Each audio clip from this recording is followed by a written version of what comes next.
Well, Islamic militants launched terror attacks in 2 continents over the weekend. In Pakistan, Christians want the government to provide more protection for minorities after suicide attacks killed more than 80 people on Sunday. And in Kenya, security forces still haven't taken the mall, where members of a Somali terrorist group killed dozens of people and are now holed up with hostages.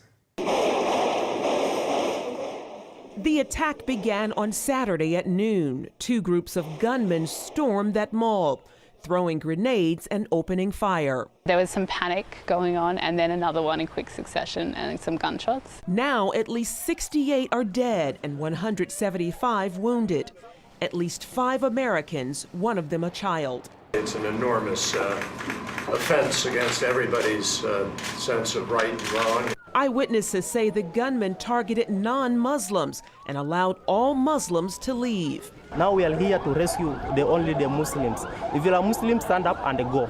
The Al-Qaeda-affiliated terrorist group Al-Shabab is claiming responsibility, saying the attack is punishment for Kenya sending troops to fight them in Somalia. It's one of the only Al-Qaeda affiliates which actually has actively recruited here in the United States. There is at least 40 to 50 Somali Americans have gone from the United States to Somalia to be trained.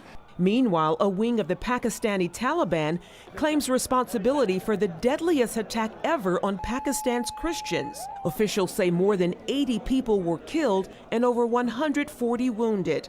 I fell down and my daughter, who was in my lap, died in front of me. The attack happened on Sunday as a church service was letting out.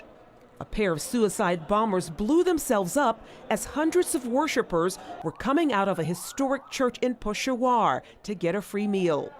A spokesman for a wing of the Pakistani Taliban said the group will continue to target non-Muslims until the U.S. stops drone attacks in Pakistan. Meanwhile, Pakistani Christians are protesting in Karachi, demanding security from the government and the arrest of those responsible for the attack.